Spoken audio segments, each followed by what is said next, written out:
மட்டும் மாறாது. கண்டிப்பாக இந்த இடத்துல இருக்கிறேன்னா உங்களுடைய சப்போர்ட்டு தான். அது இல்லாமல் நான் வழக்கத்துக்காக சொல்கிறதில்ல. கண்டிப்பாக நான் நிறைய பேர் கூட தொலைபேசியில் பேசிகிட்டே இருக்கிறேன், நேரடியாக சந்தித்து பேசியிருக்கேன். அவங்களுக்கு தெரியும். உண்மையிலேயே நான் இந்த இடத்துல இருக்கிறேன்னா அதுக்கு முழு காரணம் நீங்கள் தான். கண்டிப்பாக இது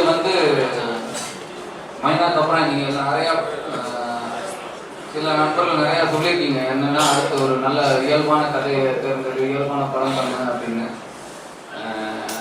நீங்கள் எவ்வளோ அக்கறை கூட சொன்னீங்களோ அது கண்டிப்பாக நான் சொல்கிறேன். இந்த படம் அவ்வளோ இயல்பான ஒரு படம், ஒரு யதார்த்தமான படம். எனக்கு ஒரு அடுத்த லெவலில் கொண்டு போகிற படமாக இருக்கும். என்னென்னா மைனாங்கிறது ஒரு காதல் கதாபாத்திரம் மட்டும் எடுத்து நடிச்சிருந்தேன். இதில் அக்காவுக்கும் எனக்குமான ஒரு பாச பிணைப்பு ரொம்ப பெருசாக பேசப்படும்.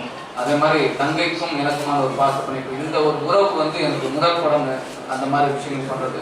இன்னொன்று முழு கதாநாயகனாக இதில் நிறைய உணர்ச்சிகரமான நடிப்பு எனக்கு இதில் இருக்குது.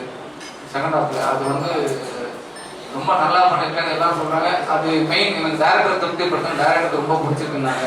கண்டிப்பாக அவங்க எல்லாருக்கும் பிடிக்கும். நீங்கள் கருத்து அந்த படம் பார்த்துட்டு கண்டிப்பாக சொல்லுங்கள்.